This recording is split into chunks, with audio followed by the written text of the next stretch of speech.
Alright, so we're still doing trig addition identities, or trig addition and subtraction identities. This time it's part 3. Now, the example, find the exact value of sine pi on 12. Now, addition identities, subtraction identities, it's not immediately obvious how this fits. But we need something. We need like a sine something plus something, or something minus something. We need to put something in here to create an addition and subtraction identity. So ask yourself, what do you know how to find the exact value of? Well, you know how to find the exact value of sine pi on 3, pi on 4, pi on 6. You could find the exact value of pi. You could also find the exact value of pi on 2. You also know the exact value of sine 3 pi on 2. All of these should be fairly straightforward. Find these using your standard triangles, and find these because they're your boundary angles. Now, which of those 6 could I add or subtract to give pi on 12?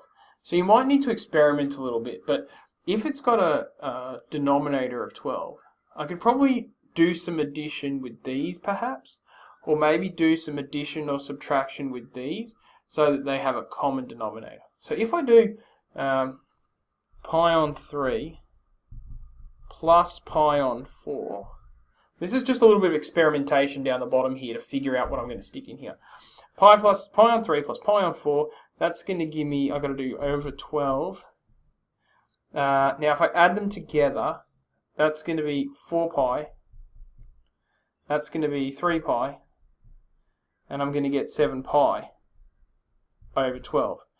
Well, that's not the addition I want, but I do see something. If I didn't do addition, if instead I did subtraction,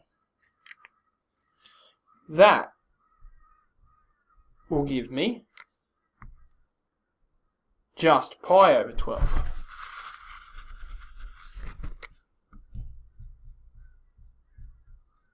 And that's really the whole game here. So now that I've got these two fractions, these two fractions, I can say that sine pi over 12 is equal to sine pi on 3 minus pi on 4. And I can use one of my addition, or in this case subtraction identities, to work from there. So the identity we're going to use is sine x, which is pi on 3, times cos pi on 4, minus cos x pi on 3, minus, times sine y pi on 4. Now I just need to know the exact values of all that stuff. Now I probably can't do them all off the top of my head, but let's make them appear real fast. So now we have sine pi on 3 is root 3 on 2, cos pi on 4 is 1 on root 2, minus cos pi on 3 is 1/2 times sine pi on 4. So, don't do this, but I'm doing this. Equal sign, equal sign, equal sign, equal sign. This is just trash, remember, just my sort of rough working to figure out what I was going to stick in there. This times this is root 3 over 2 root 2 minus 1 over 2 root 2.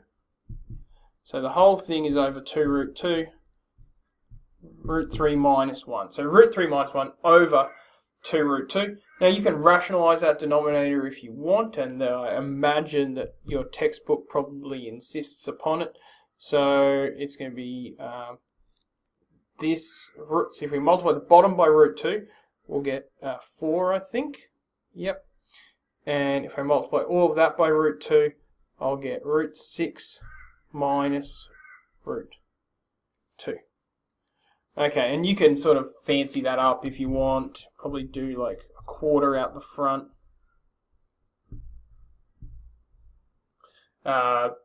Correct. Okay, that's Trig addition identities.